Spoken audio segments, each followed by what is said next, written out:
It's a pleasure to be here with you all today to dive into very timely topics from different perspective, all related to global business, but it's about building a viable and sustainable future, supported then by global geopolitical dynamics. It's a big word. And Yes, I think it's all on our minds, all the things that are happening, disruption everywhere in the world. So how do we navigate all of this? How do we bring it together? And we have an esteemed panel of experts here with us to look at the different possibilities from different worldviews. We have Dr. Wu Zhengdao, who's a distinguished professor at Sophia University. He's an expert in globalized strategic deployment, corporate finance, international finance. He holds a DBA from Golden Gate University, an MBA from UC Berkeley, and a BBA from the National Taiwan University. So Dr. Wu is also a certified public accountant in both US and Taiwan, and his research focuses on fostering sustainable business practices within the framework of global geopolitical dynamics and examining strategies for businesses to operate effectively across international markets, which means also different economic systems. How do we manage those? How do we lean in? How do we understand each other in a way that makes sense and allows us to build more business together? Then we have Dr. Jerry Lynn Hug, who is a renowned media psychologist, a researcher, and a global speaker specializing in artificial intelligence, immersive technology, digital transformation. She's a former president of American Psychological Association's Division of Media Psychology and Technology. She has over 100 academic presentations and co-authored top-tier psychology articles. Dr. Hug integrates her expertise in media psychology with research on human behavior in digital environments to advance the positive use of technology. So she's been doing this for quite a while, and she has honed in on exactly the things that may work the best and the most effectively. She's also Sophia University's Innovation and Technology Thought Leader. She's a professor in our DBA and MBA. As a matter of fact, all of our professors tonight here are.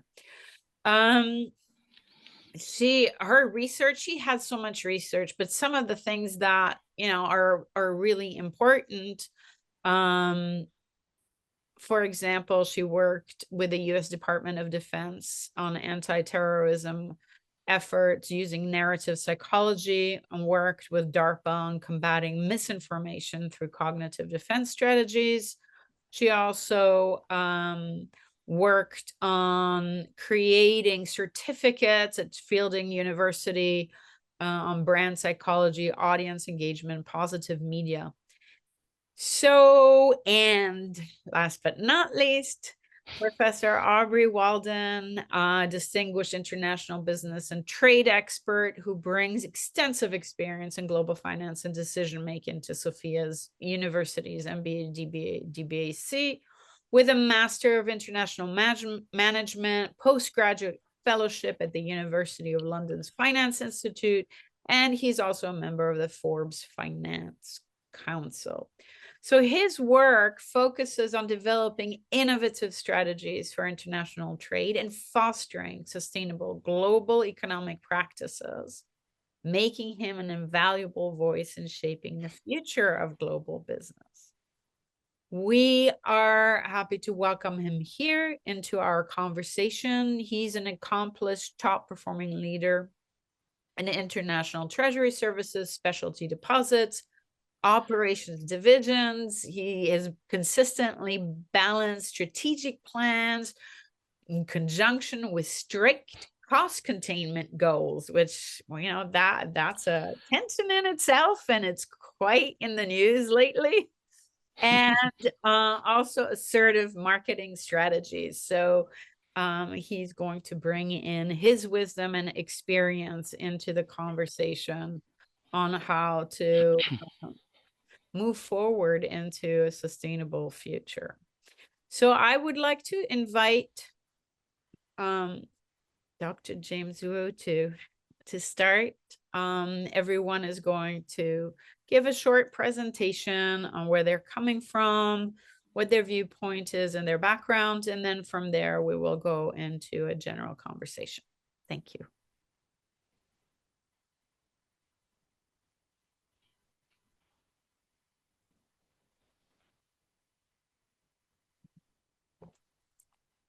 So we can't see any screen sharing yet. Oh, there it is. And Dr. James, don't forget to unmute yourself so that we can hear your wisdom loud and clear. I apologize again. It's really my honor to be here. And I have been teaching international economics for almost 40 years in the United States. And therefore, a few months ago, when the founder of Taiwan Semiconductor Corporation, TSMC, Dr. Morris Chan, he said that globalization has been dead. The background is that the U.S. government was kind of forcing TSMC to move some factory production site to the U.S. So the founder said that globalization is dead. I couldn't disagree more. Okay, my idea. I may be biased. I told you that I have been teaching economics for so many years. I may be biased, but I I don't think that the globalization would disappear. No way. So let's go back to why people started globalization in the first place. Well, you don't have to be a PhD, and please don't be scared about the calculation, the spreadsheet. Okay, we are not going to go there. I just want to show you that the benefit of globalization is very simple because we can enjoy, we can have lower price, better quality, and higher quantity. That means what? Revenue up, cost down, and better quality. Allow me to ask you, which company in the world doesn't want this? Which company would not would not prefer to have higher revenue, lower cost, or better quality? And therefore, people are smart. Why Apple does not produce iPhone in the US? Why in Asia? Because of these three. And therefore, I don't think that the globalization will disappear or will go anywhere. People will continue. Okay, the all the firms, enterprises will continue somehow to go for revenue up and cost down and also better quality. If the government does something to interrupt, they will always find some other ways to circumvent. That's my belief. And that is the very famous statement from the movie Jurassic Park, life finds a way. And by saying that, I would think that Adam Smith was right. Okay, Adam Smith used the French word laissez-faire, leave me alone. Okay, the government should not interrupt the economy too much. Okay, at least to some extent. Okay, and therefore maybe emotional wise, we feel sympathy for those people who lose jobs because of the globalization. But look at, I always ask the student this question. GM bankrupt in 2009. Okay, it is an American car maker. It makes American car. So why American customers don't buy GM car? Whom to blame? I don't think that American customers are guilty of not to buy American cars. Okay, it's a management issue by GM. It's not the problem of the American customers. If American customers buy foreign-made cars, vehicles, they must have some legitimate reason, and we have to respect. And that's my my central idea. Okay, and therefore, I don't think the world is going to deglobalizing. That is not going to happen because the invisible hand will do the job, will guide how companies can maximize their efficiency and effectiveness. And actually, the world's factory always move. Okay, first of all, after industrialization, the world's factory was in UK, and then in the early 20th century, it's in the US. Then in the 1960s, the world factory moves to Japan, and then moves to Fort Tigers, and now it's in China. So the world factory will stay in China forever? No way. It will move again. So when the world factory moves away from China, I would like to say congratulations to the Chinese people. You graduate. You no longer need to do all those hands-on job. You can move on. You can upgrade to do something else. Why not? I think that is still good to people in China. So I'm not an expert on the Chinese economy. But if the Chinese people ask me what's the strategy, I would say that forget about the current storm or interruption in the global landscaping. You just focus on your economic goals, and that is to sustain the openness and reform the economic policies. You must sustain this policy and look for anyway, look for any strategies to enhance your efficiency and effectiveness. And those are the two major words for the business sector. Okay, to be more efficient and or to be more effective. If you can continue to do that, then you can create your own sick road and pursue another higher level of success. And that is my belief. Okay, and this is the globalized supply chain. So that's what I mean. These two words: effectiveness and efficiency. So globalization is looking for revenue up, cost down, and better quality. And what's wrong with that? There's nothing wrong with that. And this slide is about the relationship between unemployment rate in the US and also US trade deficit. And you can see that these two are not trade-off. Okay, higher trade deficit doesn't mean higher unemployment rate. And US had trade deficit last year to 2024 up almost $1 trillion.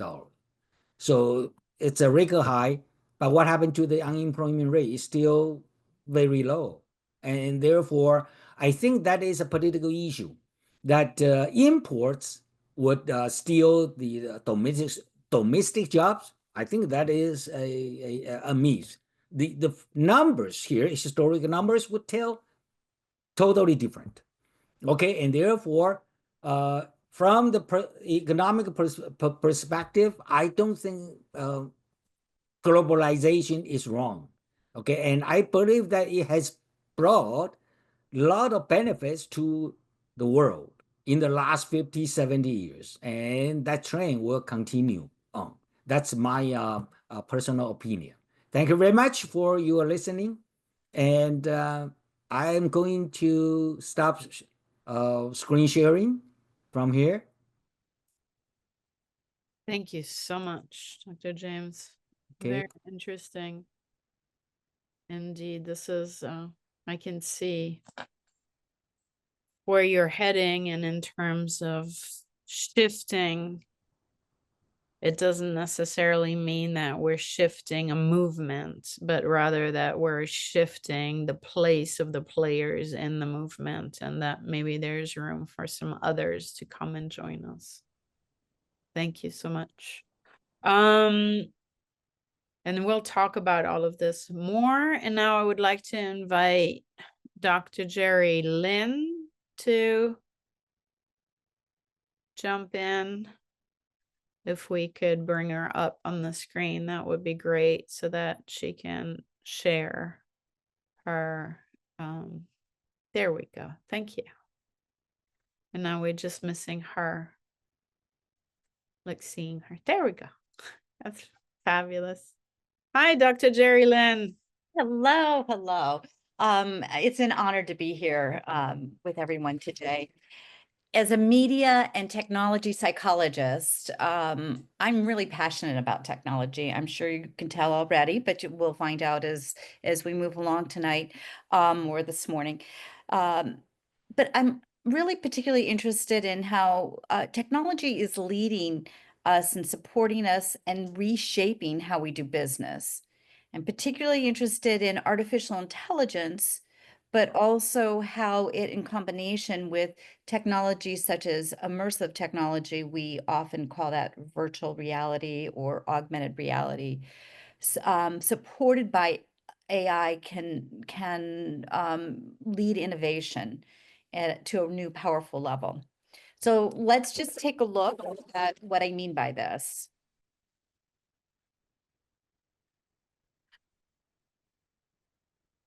There we go. So I would venture to guess that most of you feel this way, but AI feels different. Feels different than recent innovations that we've had in technology. And it's more transformative and disruptive than anything that we've seen before. But AI is here, and I believe it's here to stay. So how can we create new sets of roles and skills in the workplace? What new sets of challenges are we up against, and how might that impact jobs and the marketplace? So I assume some, and we're already seeing it, will be automated, and then there'll be new emerging ones.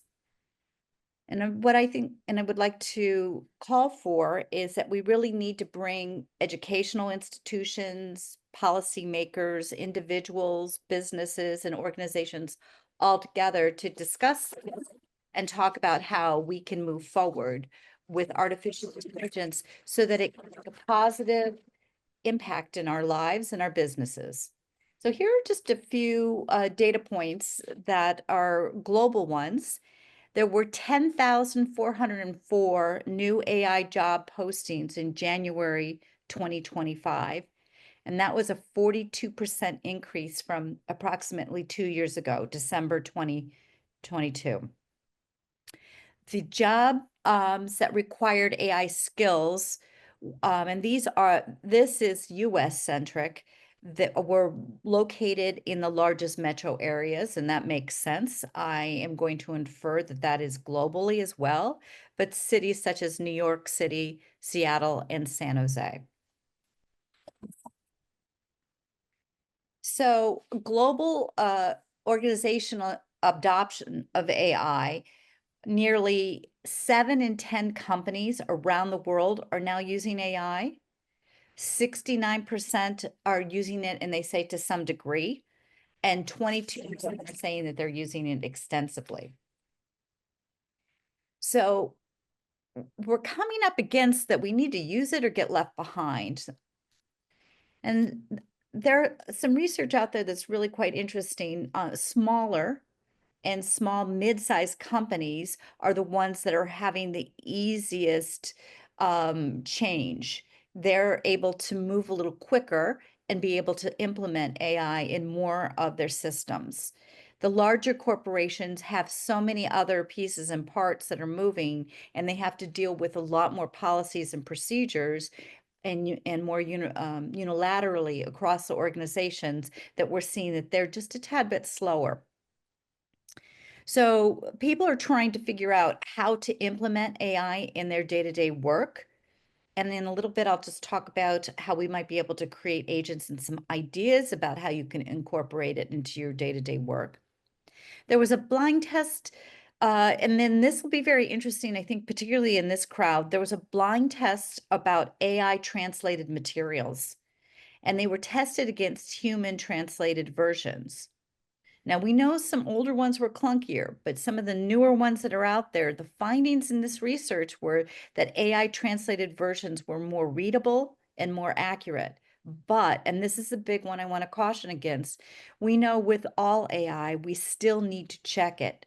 And that time check could be very consuming time-wise. So we have to always be looking at, is it really a benefit to use the artificial intelligence if we're always having to then go over it and check for its reliability?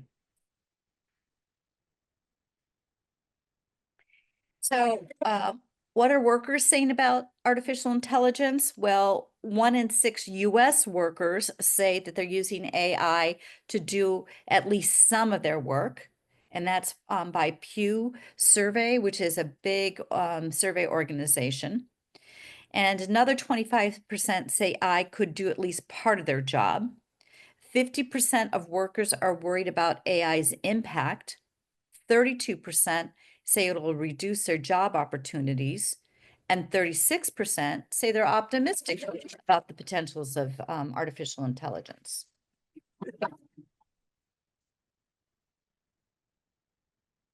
See if I can get my little robot to move there. So what are we talking about, and how are we going to move this into the other technology advancements that we have, and how could that possibly be beneficial for us? Well, many of you probably have heard about agents, and then actually getting into agentic, and those agentic systems then moving into robots and into immersive technology. So let's just talk about it briefly. You know, AI agents have that ability to take action without human intervention. So in other words, maybe an assistant that can do a little work beside you. Agentic systems, so, can go even further by analyzing data and making detailed recommendations. They can be used to perform research and write reports on complex topics, scan resumes, and the idea in the job market of the potential that that can do by being able to scan those resumes, create spreadsheets with detailed information and rank. They can do research on real estate, schools, budgets, neighborhood safety, a whole plethora of different things that they can access. And then when you start to combine AI with robotics, that gives us the ability to interact with the physical world, meaning robots can take actions for which they were not initially programmed to do by using the AI systems to be able to move into that next. Do you still have your slides on, because they've disappeared? They have. Yeah, well, we're looking at you, which is wonderful, but Do you see it now? Nope. How about now? Nope. Give me a second. That's okay. Oh, I just wanted to let you know. I'm glad you did.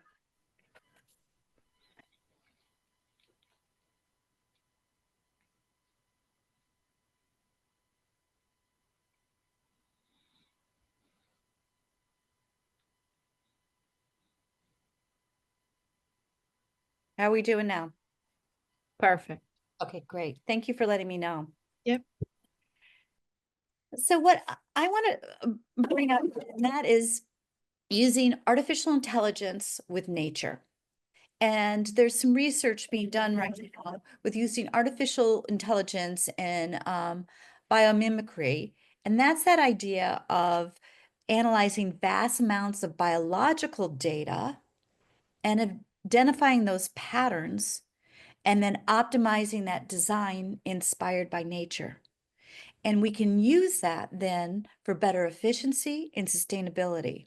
So this collaboration can lead to efficient, sustainable, and adaptable intelligence systems.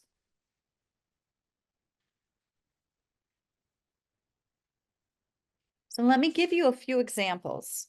One example might be artificial neural networks. Now, we're already familiar with that artificial intelligence is inspired by the human brain. So that idea that these networks that we use for deep learning can also then be mapped back to the brain and how neural network structures work. Another is swarm intelligence, such as how bees dance or ants forage, and that information then can be applied in resource allocations. Think about traffic optimization and areas such as that. Another one, generative AI, which we're all very familiar with something such as ChatGPT.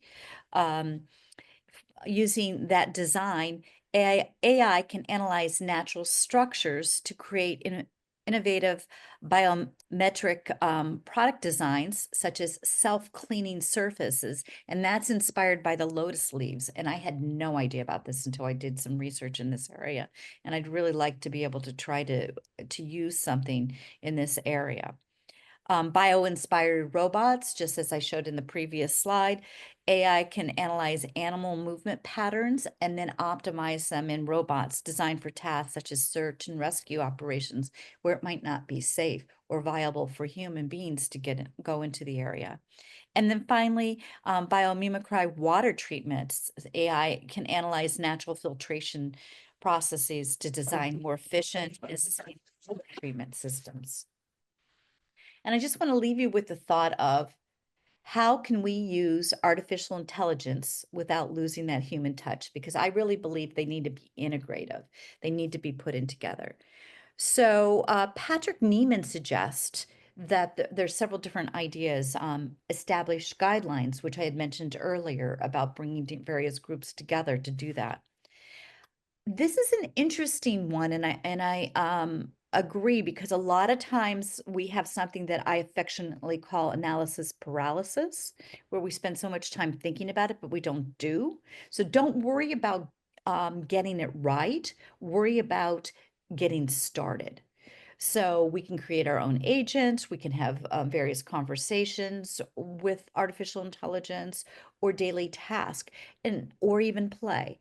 Why? Because in doing that, we start to understand the various strengths and weaknesses and capabilities of artificial intelligence.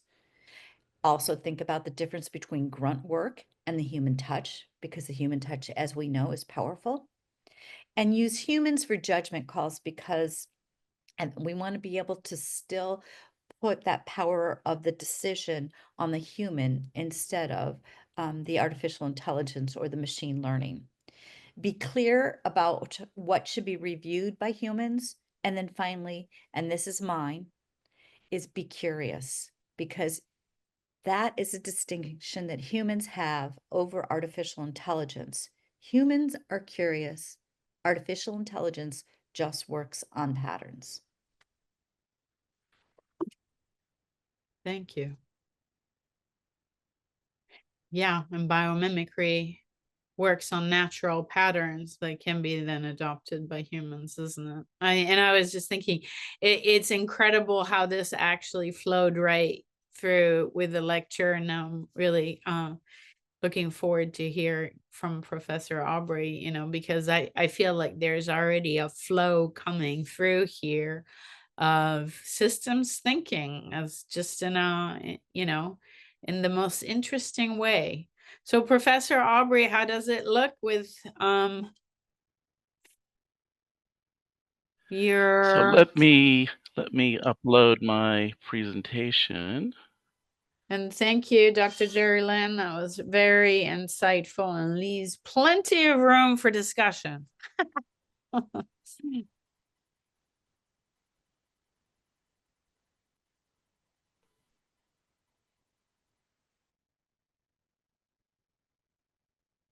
Oop. Where'd he go?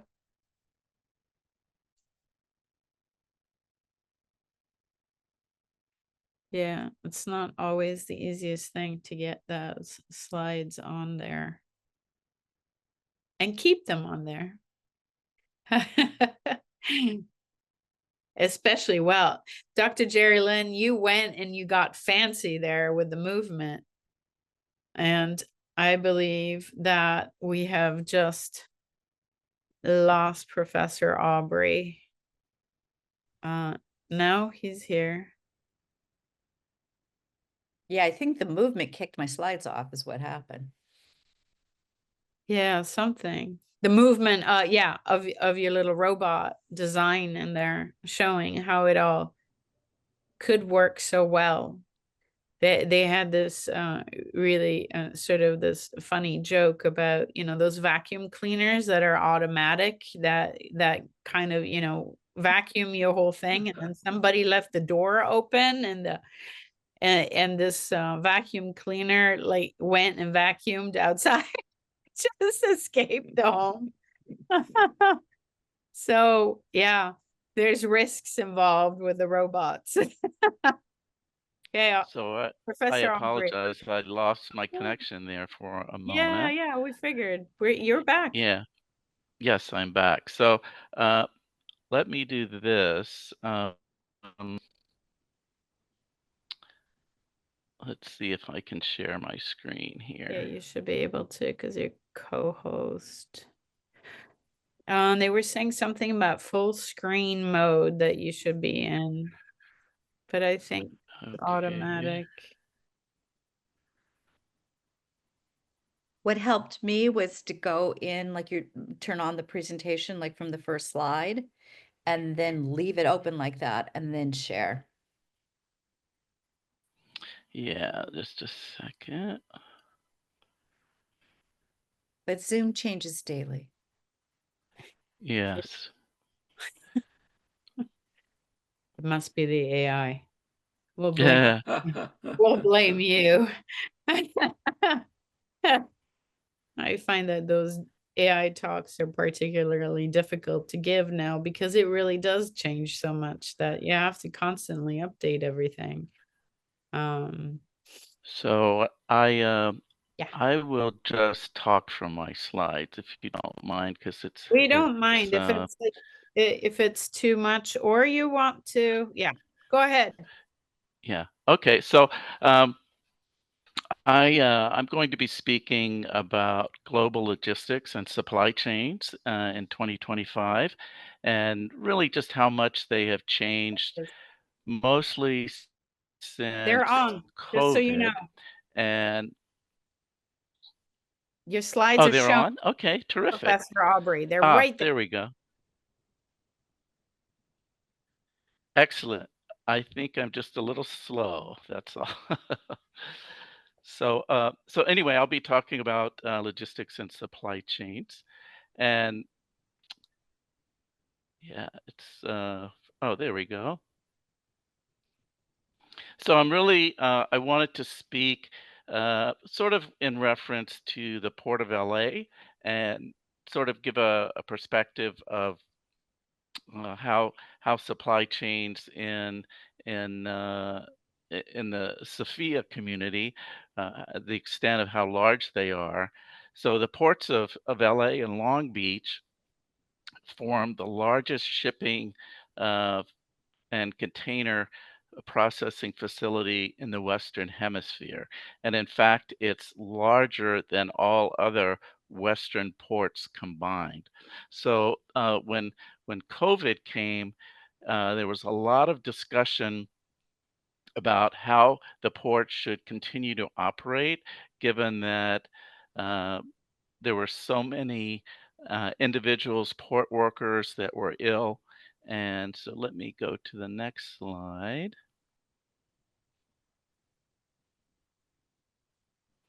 So the Los Angeles Times back in January of 2021 reported nearly 700 dock workers at the two ports had COVID. Hundreds more were sick. There was widespread fears of COVID being spread through shipments that were coming into the port and also among all the port workers. So the port really shut down, and uh, hundreds of ships were offshore just waiting for uh, really availability to come into the ports. There was very minimal processing, but in any event, I think all of that became a learning exercise for the ports of LA and Long Beach. So if we go to the next slide here. So, and earlier we've been talking about AI and how AI affects or will implement various parts of global trade and also global business operations. And certainly that's very true in supply chain and logistics. So, for example, in warehousing, many companies have uh, all tried to look at COVID, how it affected their operations. What can they do? Should there be another pandemic? And really, this is what I'm referring to here is something that is a global phenomenon. I mean, it's not just here in the U.S. It's in Asia. It's in Europe. Throughout the world. How do companies continue to operate when there's a pandemic? And so, a lot of automation came into play and specifically in warehousing functions. So most warehouses now have very few individuals working there relative to their size and the volume of goods that they process. Blockchain technology became introduced into warehousing to help validate invoices and shipping instructions. Robotics are a very important part of warehousing. Many different warehouses use robots to go around and pick goods from shelves and then deliver those to common areas for shipping or containerization. Uh, Also, AI can be used to optimize layouts based on how goods come into the warehouses, where they should be placed, how they should be picked or gathered for shipping. And then they, in turn, can use data driven technology for decision making on picking, cycling, the they can use barcodes, they can calculate inventory. There's a very common concept within Japanese manufacturing called just in time, that where goods are and materials are kept at a very minimal inventory level until they're actually needed. There's also a concept, this is really very true with the advent of Amazon and other online shopping entities where they're looking at reverse supply chains. And that really refers to the whole returned item process. How do we accept returns for goods that may be broken or goods that may be for some reason the buyer just didn't like the goods? What about packaging? How are all of those returned items processed? And that's known as reverse supply chain. Separately, logistics, the actual movement of goods became much more sophisticated. So a lot of companies, trucking companies, shipping companies, were using AI to evaluate their route planning strategies and then track goods along the way. So, for example, uh, many companies know exactly where all of their trucks are at any given time. Another aspect of technology that's been introduced is more enhanced fleet management and cost management, specifically as it relates to fuel consumption.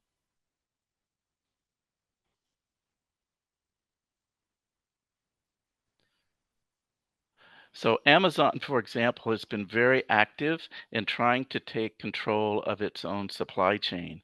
So, Amazon really wants to be able to maintain control over every aspect of the movement of its goods and services. So that includes air. So Amazon is looking into its own air freight systems, much like a Federal Express. There would be an Amazon Express. Of course, they use their own trucks. They're on the road today. They monitor all their truck drivers and the routes that they take, the breaks they take, all the movements even within the truck itself. They use digital freight matching. Excuse me, I skipped container ships, but Amazon is also looking at and has purchased its own container ships.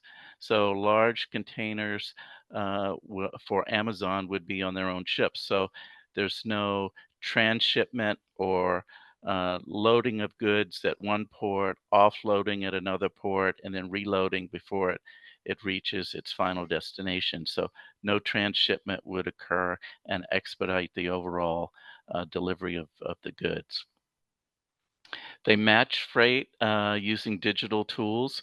So, how is it that this one product, what's the best way for it to be delivered? So much on a container ship, so much by truck, or is it better by air and then by truck? They use digital freight matching tools to identify the best route and means of transport. Sophisticated warehousing. Amazon is probably has the most sophisticated warehouses today, at least here in the US. They they manage how their goods and services are moved throughout the warehouse, how they're shipped, and then also they're experimenting with drones. So that's for drone delivery.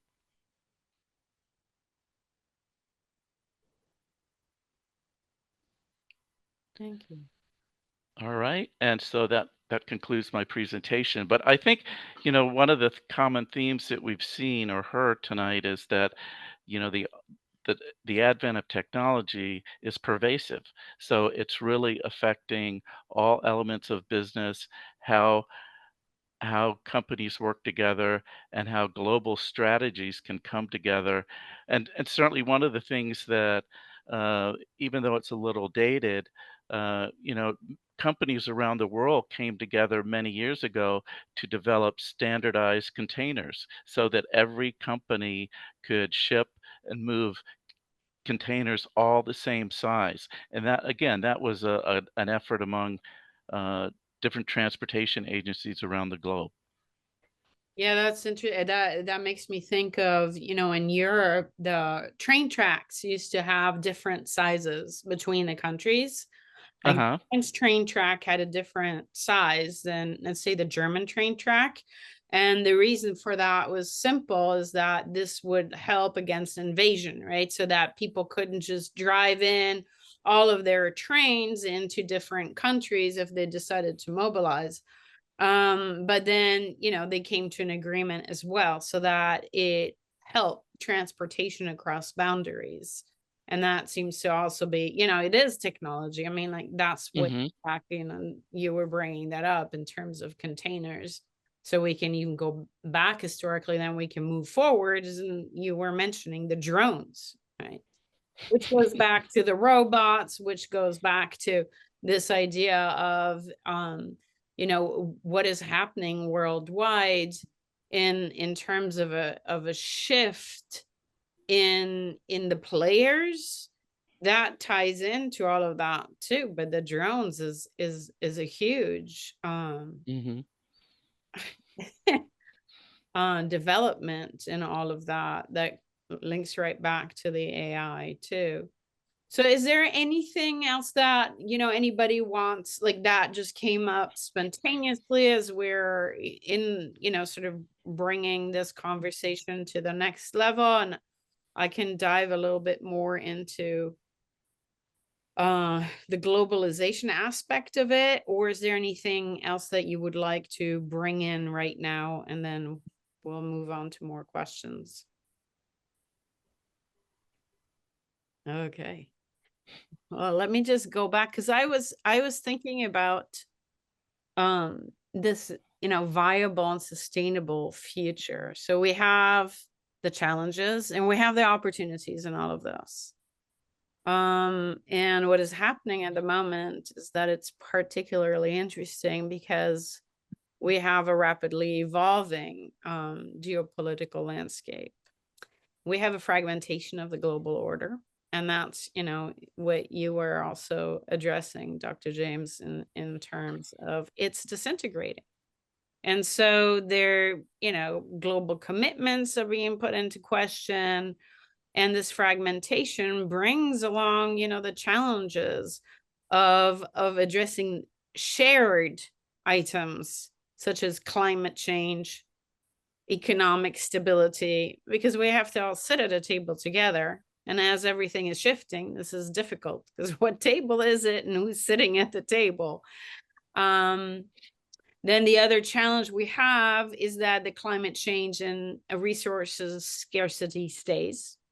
So we have climate impacts that's going to be staying in vulnerable regions, especially, and that then intensifies these geopolitical. Then we have the resource wars, migration, food insecurity. So these are all coming in as challenges.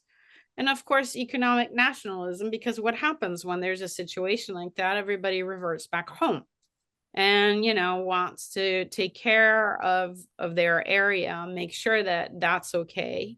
And yet, from a systems perspective, so I'll bring in the transpersonal now here because this is kind of what we specialize in at Sophia.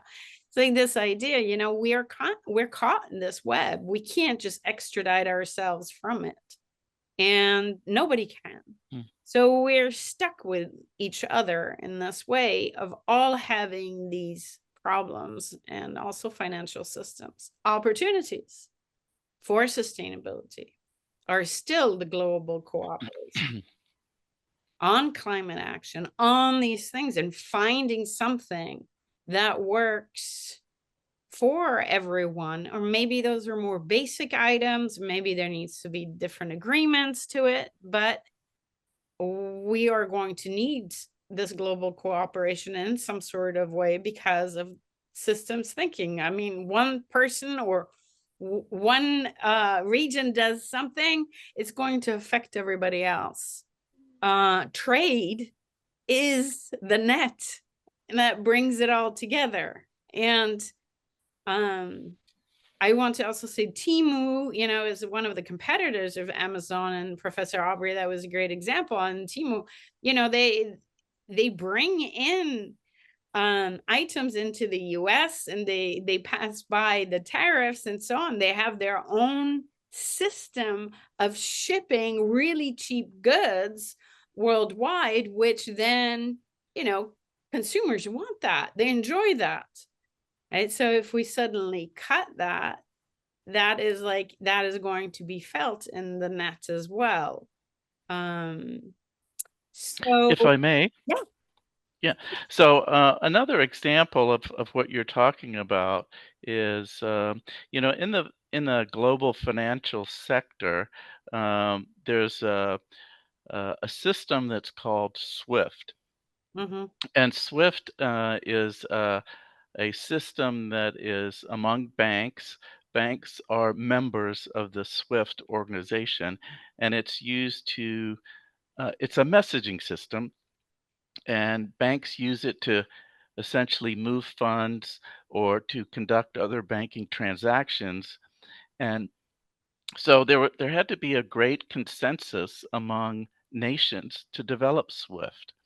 And up until recently, just about all trading nations were a member of SWIFT, but the only large nation now is not in the SWIFT system is Russia, and that is a retaliatory movement against Russia, a boycott, if you will. But up until, you know, this recent exclusion of Russia, it's you know, SWIFT has worked well for I believe since the 1950s, but it's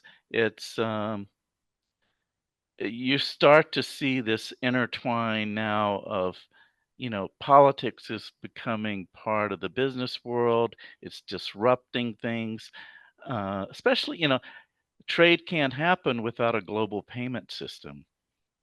And certainly, if SWIFT or, you know, the banking sector, the global banking sector is more disruptive or by political means, then it's only going to create greater pain for everyone.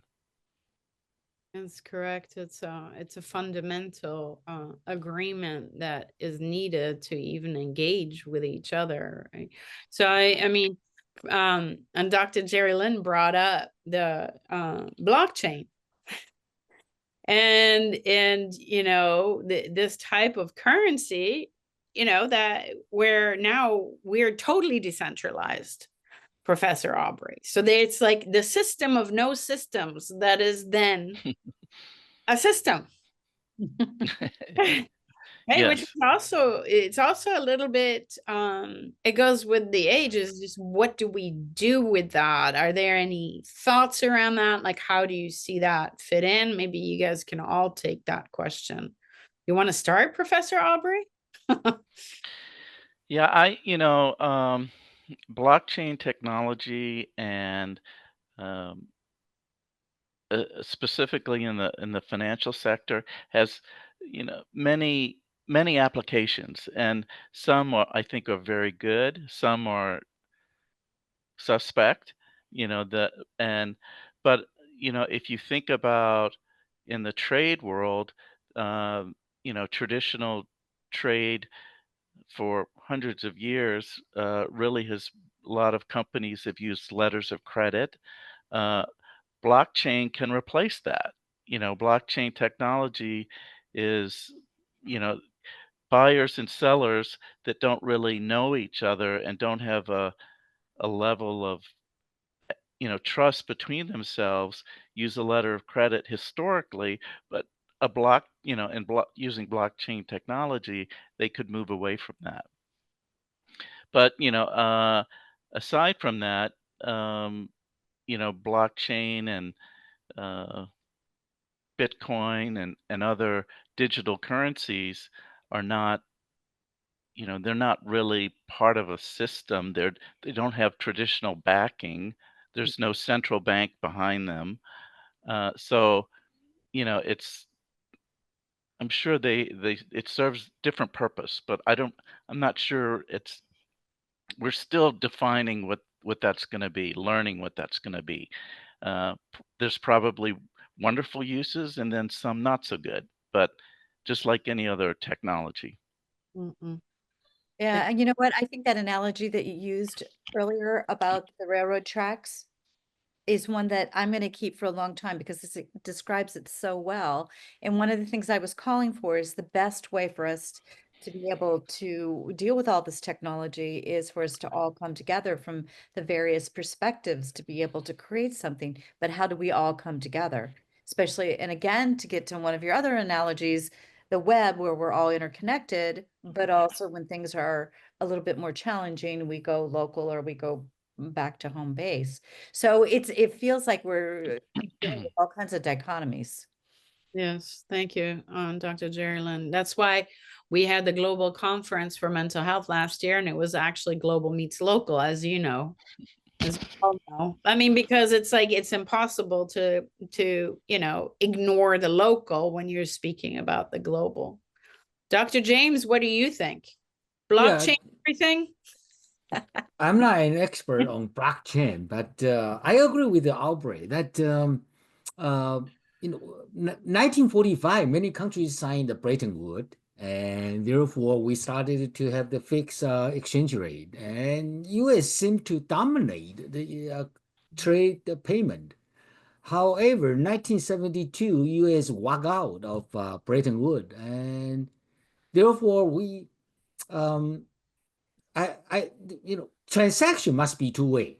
So without the payment, you couldn't accomplish, and therefore, I think AI in the future, AI and also blockchain would be very, very critical. But how we are going to move from the traditional way to the more very advanced or modern way, um, we have to wait to see. Yeah. Yeah, so that's interesting that you're saying that. So you're speaking to emerging systems, which goes back actually to what Dr. Jerry Lynn brought up, which is Yeah. about mimicry, right? Yeah, that's So, right. Maybe there's a way of finding currency adjustments in a natural pattern that is already pre-existing we could bring together, but this is, a little bit ahead.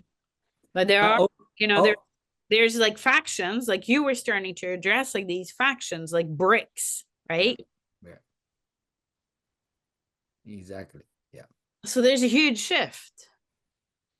So do you want to say more to that, Dr. James? Like, how do you see that evolving? Well, on the other hand, blockchain is to decentralize, and the government doesn't like decentralization. And so when we move around, when we try to find a balance between technology and also the control, it's a very complicated issue. Um, the different groups will have different interests, and therefore, I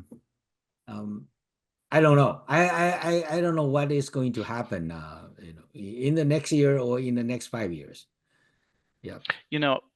One thing that just if you think about the nations of Europe, they all came together and created a common currency.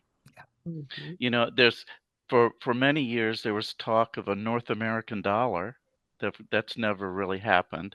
But I mean, there could be a time where the concept of traditional currency goes away. Paper, there is Yeah. no more, it's more like similar to a Bitcoin or a digital currency, and there's no real exchange. Everybody's on a level playing field, much like in Europe. Europe did it because all the countries of Europe had to, their currencies all had different values when the euro was adopted, but yet they were able to come up with a scenario where the single euro, the single common currency for the European community was acceptable. And what you're speaking to is really a shift in resources. And then what you added there to that, Dr. James, is interests and conflicts of interest. So we're dealing with shift of resources, because to create a common currency of some kind, you have to have the interests together in a certain way to make that binding, right? So maybe for BRICS, there may be at some points in time enough interest to pull all that dynamic together, but then that's destabilizing because of the way the order has been, right? So then, the next question arises again, like, where are the holes, and where is the balance? Is there a balance coming? I'm going to just throw it in there. It's say, and Dr. James, how do you see that system? Because we watch also, the Asian economies, and the Chinese economic system is very special. That's true. Right. Yeah. And I want to say special because they are neither here nor there, and they adapt in a certain way. They read and then they redefine. And so for the coming year, they've just redefined it. So for the coming year, let's just leave it at the coming year. Like, where do you see it going? Chinese people are very entrepreneurial. Mhm. And if you give them the opportunity, they will thrive. And therefore, as long as this system, economic system, is open to some extent, I think the entrepreneur will find some way to thrive. And that is why I say in my PowerPoint, I said that the best way is for the Chinese society, for China, is still to sustain the policy, because they started to open for market economy in 1978. Okay, so this economy is really young, not old, not mature, not like the US. And there are a lot of challenges, of course. And they already moved from the labor-intensive production gradually to some, I would not say technology intensive, because not yet.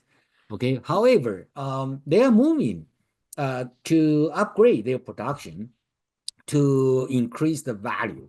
And if they can sustain the trend, I think they can create something that is really Chinese style of economic development. They can redefine.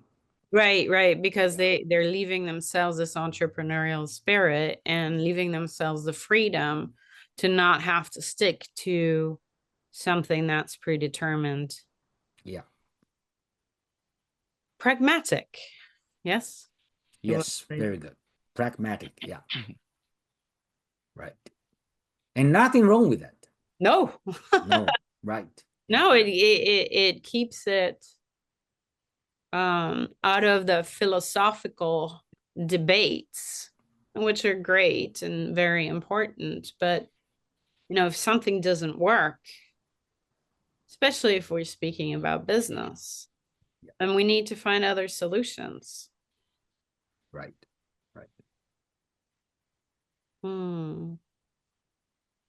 How do you see that supporting or being supported by new technologies, Dr. Jerry Lynn?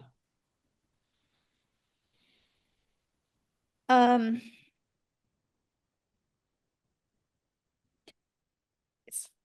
having a hard time because I'm thinking it's this or it's this. It's really somewhere in between, or it's that's how we started talking about movement, right? Right. So again, this is it's like aligned with transpersonal philosophy in a way that then bases business practices on pragmatic, what is actually happening, and watching the nature, for example, of evolution and fine-tuning to that to say, this is what's needed now. And so from a technological perspective, there's a lot of things that are aligning to that. What do you see as the most important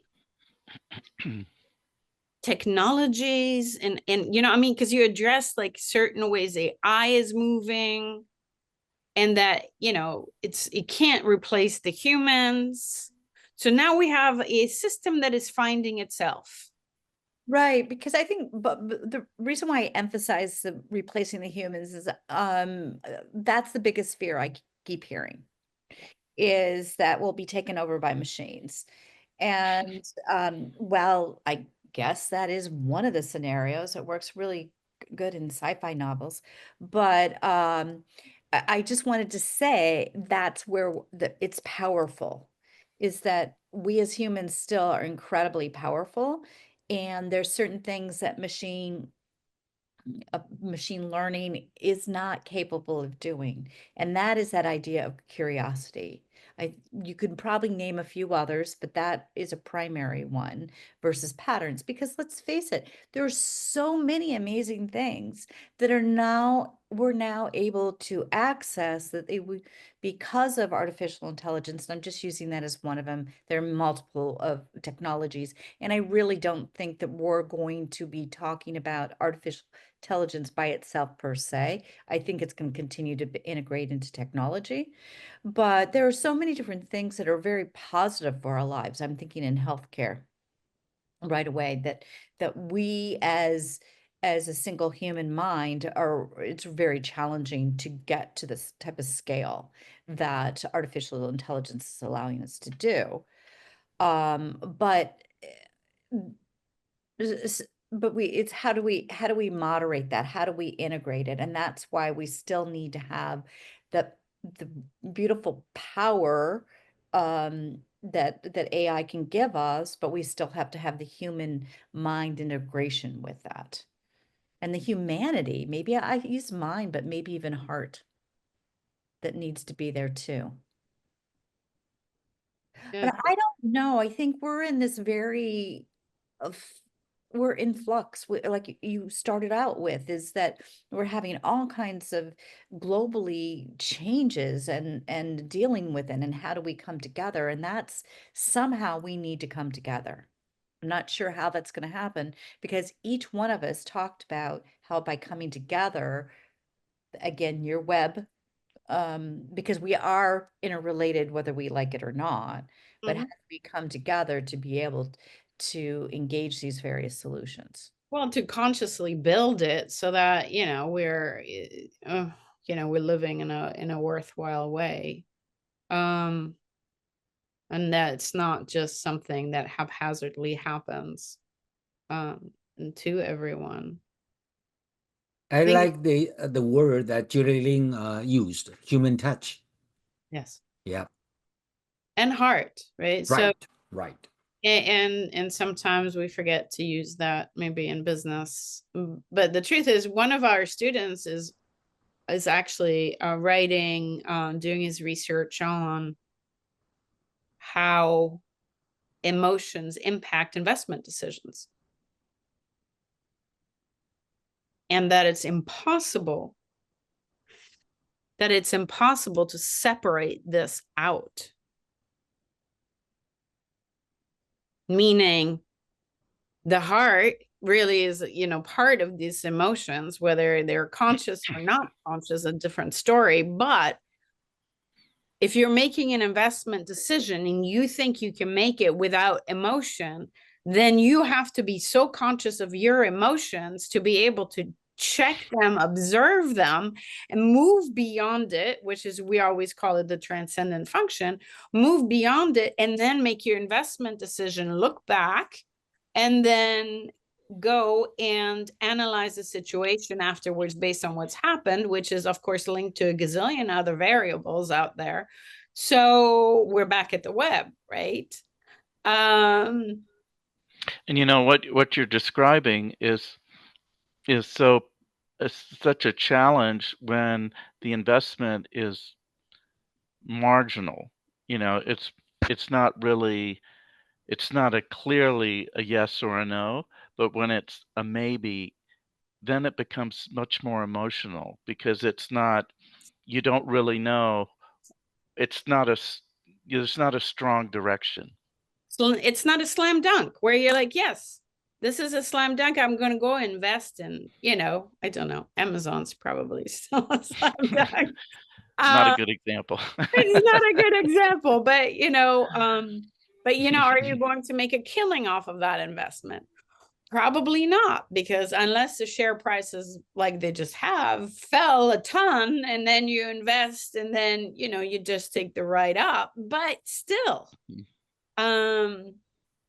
is there such a thing as a slam dunk? And all that needs to happen is that a couple of the other variables move funnily, and then there is not such thing as a sure thing. Mm-hmm. So then there comes in the emotions again, and then we have to factor that in. So now how do we factor that in? I mean, I know from a transpersonal perspective how we would answer that, but it is, interesting work, as you just go back into intuition and creativity and then use that in a model that works, hopefully. As an investor, the consider the purchase of a stock, something.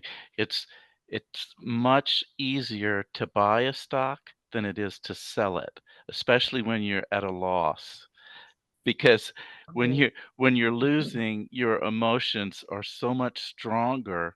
And uh, a 10% move in price one direction evokes certain emotions, but when you're losing that, those emotions are so much stronger. Yes. Great point. I will make sure that we talk about that in terms of that research. Particularly when your 401k becomes 201. Exactly. Yeah, it is a huge ouch. So we actually have some questions here too. There was one more comment I wanted to make regarding Professor Aubrey's just in time, bringing that in as in the supply chain. concept and how it has influenced the way of thinking, to the point that I would just say, as we learn to read systems more effectively, and we do not jump on making those decisions based on unconscious emotional patterns,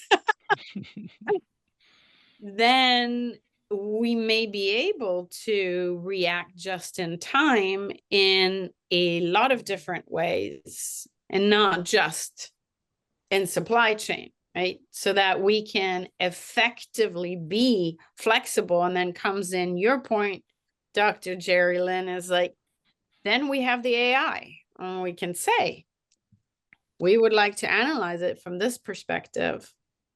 Tack, tack, tack.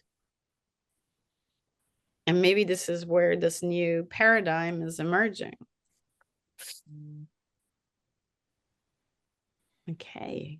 Does anybody have anything else? Otherwise, I'm going to start moving into these questions that are lining up over here in the chat. Could you share some successful examples of companies that have effectively bridged Chinese local systems with global needs? It's a great one. You want to? Yeah, I think Dr. James is like gearing up. Yeah, I can immediately think of one company, and that is Apple. Whoa, yes. That's, among top 10, top 500, the best companies in terms of supply chain efficiency, Apple was ranked number one. And for example, just for example, 2014, Apple launched until today is still the most successful new IT product in human beings history, and that is iPhone 6. Okay, and the total cost, including everything, soft, hard, is about $200.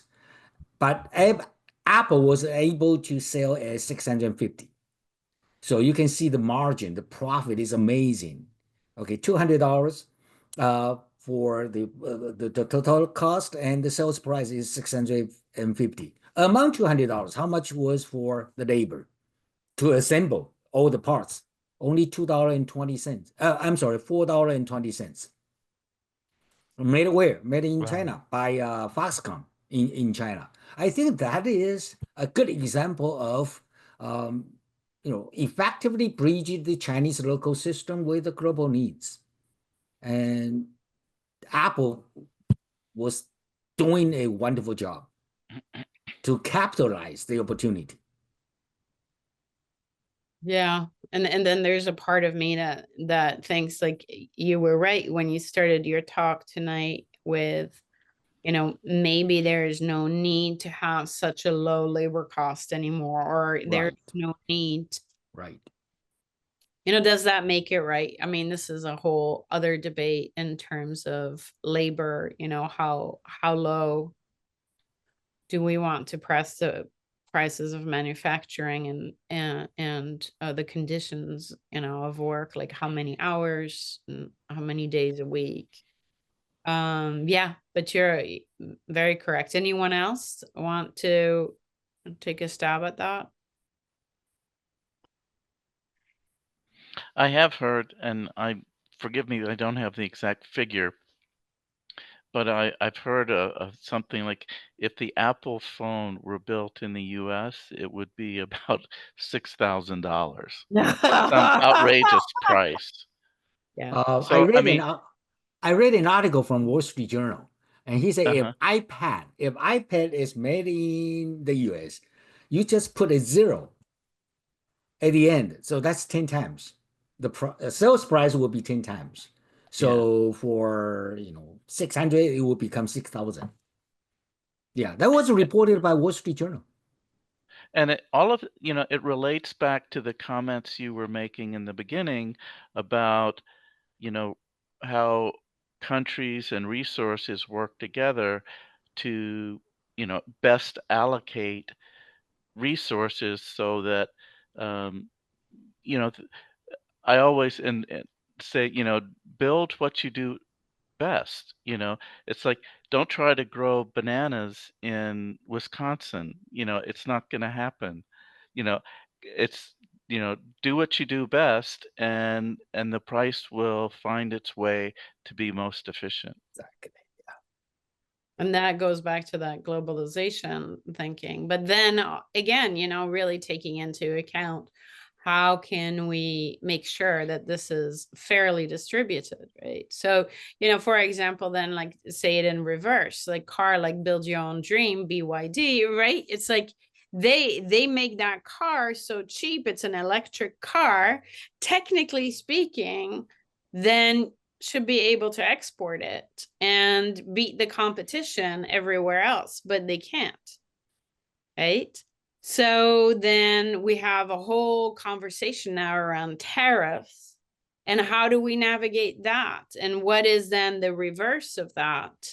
Where are the opportunities? Because of course, as we're looking at all of this, right, not sinking into the local conversation too much.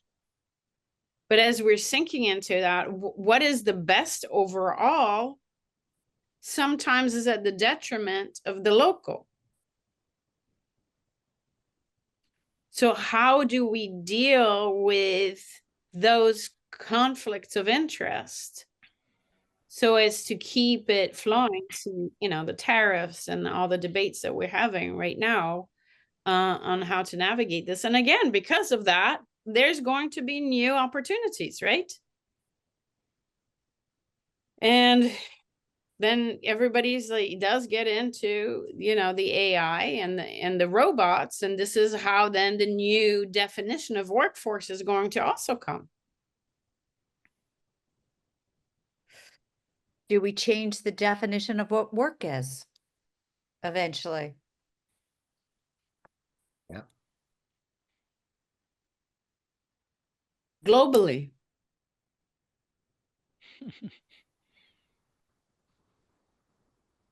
Right. I mean, these are the trappings, right? As like as there's new rules established, there's new loopholes, there's new opportunities. So of course, all the entrepreneurs are going to, you know, go there. And that's going to keep on going. And that's sort of this, yeah, the human spirit, I think, and Dr. Jerry Lynn called it. And now that we have these tools, technological tools, then the sky's the limit. Let's see. How do you envision AI and innovation and technology influencing geopolitical strategies and trade in the near future? I think that's kind of what we've already been touching upon. Anybody else want to say anything to that?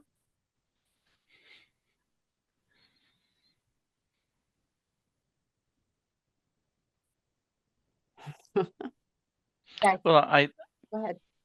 Go ahead. no, I think you know, AI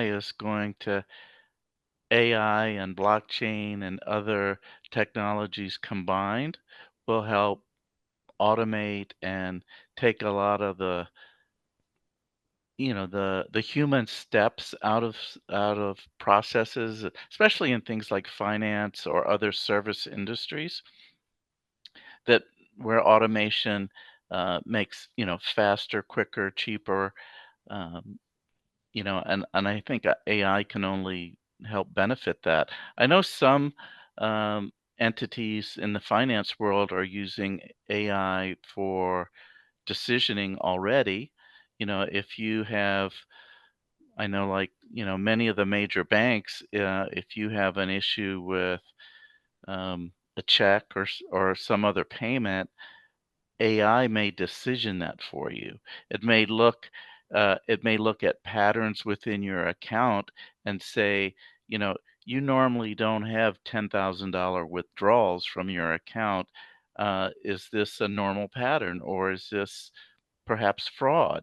So, you know, it can alert um, the account holder that maybe, you know, they need to look at something or at least validate something. I also think that artificial intelligence has been in practice and in use for quite some time. What we're seeing now is more of a democratization of it. In other words, it's everybody, there's more access to it. Large corporations or what have you were using it to make decisions, and now it's growing exponentially so that there's all different ways of being able to access it. Plus, someone who normally wouldn't, such as myself, have access to that kind of information. I can now hop on Perplexity, ChatGPT, or what have you.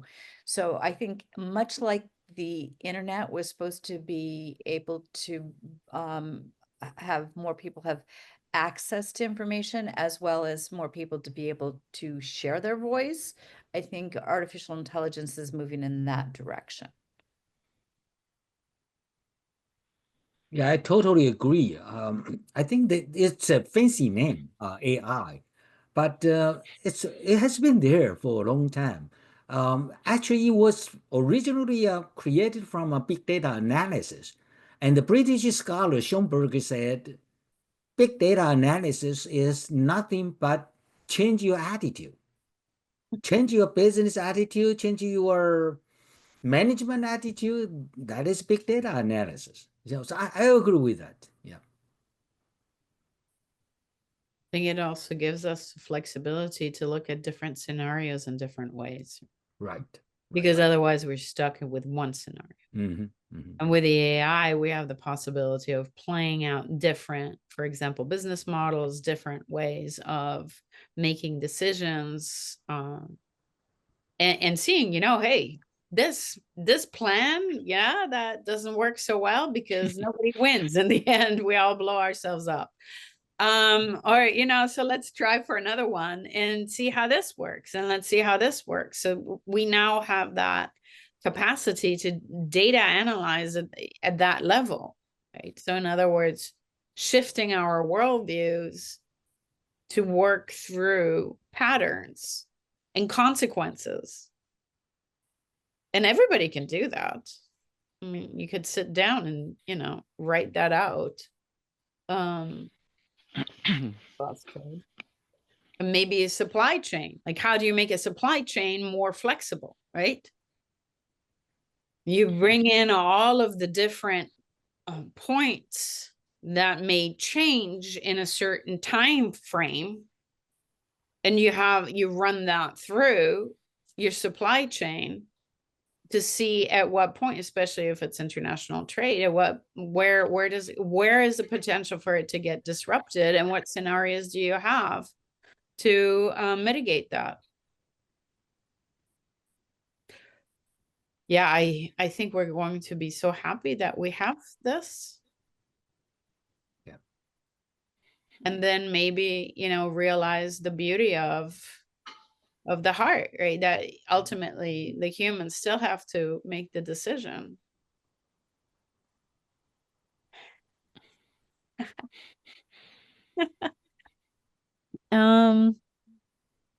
Let's see if we have time for maybe one more.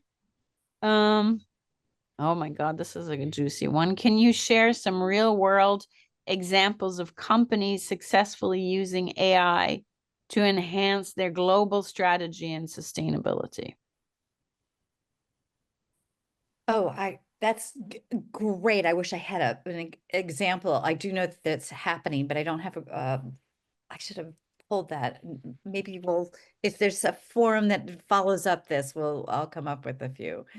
But no, I don't have an immediate example. I think I may have an example. Is Yay, there yeah. there are companies that may have customers globally, and rather than having multilingual agents to service those customers, like say for example at a call center, they may use AI to answer questions, and really rather than having a large international multilingual staff. I'm thinking like an American Express. A company or MasterCard or Visa that has a large international client base could use AI to communicate, with specific tasks. Like I want to make a payment, or I want to hear my balance, things like that. That could, and it could get that information and then use language skills to provide it to the consumer. Yeah, the language is a huge one, actually. You're correct. And there are a lot of I think translation companies that are sprouting who are taking that on. And I think it's not even so obvious to the consumers anymore because it's voice activated Yeah. and they sound kind of friendly. Not like the old, like in the old days where you go like, oh no, I don't want to talk to a machine. And you're yelling into the telephone. Right. Have any of you tried and said, are you a bot? Yeah. Yes. They'll usually tell you, yeah, I am, but I can do this for you. So much has changed, but yeah, Professor Aubrey, that's a great point. There's absolutely I think there's a lot happening in that space. And I know of companies that are here, Canadian or US, that are making business with China exactly in that way. And in an education, go figure. It's an opportunity to communicate. So now here's the next question. One more minute. The next question around that, what will change in our connection with each other as we have these opportunities to communicate directly, maybe with people that we wouldn't be able to otherwise, because we have these ways of translating just in time. Yeah, it's powerful. Just like the fact that we're all sitting geographically in 4 different places. And, years ago that wasn't possible. And that we can have this kind of robust conversation with a global audience. And so I think that AI is going to continue to extend that.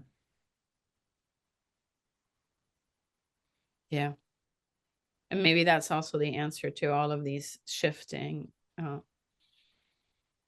movements, is that there's also the shifting connections, and those are the opportunities. And if we can focus on the opportunities there and manage to stay on track with that, we might just develop something unique out of this time.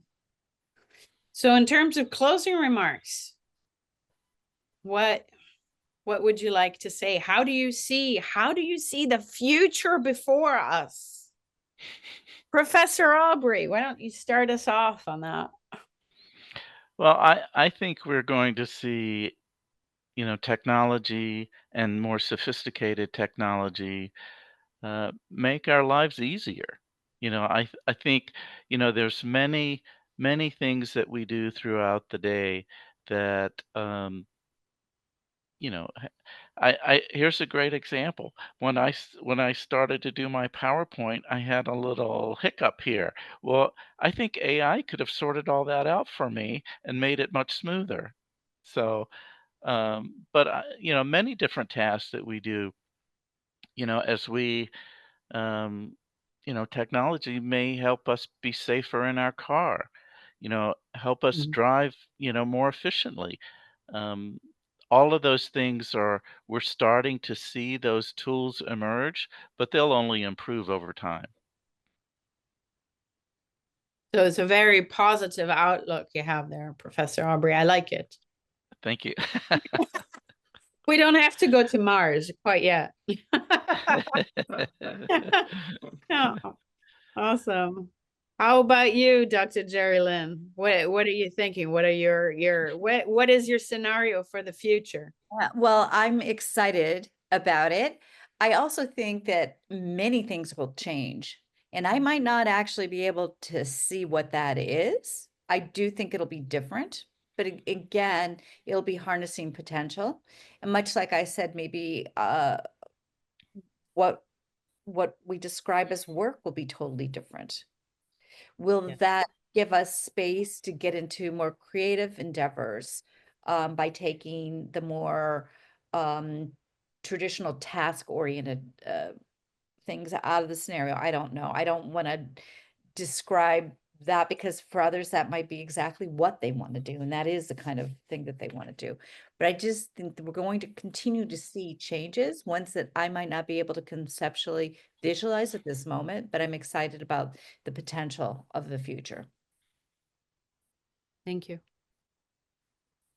How about you, Dr. James? I think the future is bright. I don't worry too much about the AI application. Look at it this way. Industrialization started in 1776 when Mr. Watt in UK installed the first steam engine. At that time, 99% of the people were in agriculture industry. And right now in the US, it's about 1%. Okay, it doesn't mean that 98% of the people now they are losing job. No, they just do different things, and therefore I think AI. I totally agree with Albright that AI just make our life easier, and we can do something else. And of course, to do what? What else? That may be controversial, but I'm still confident on the future. I think we are going to have a very bright future in the future.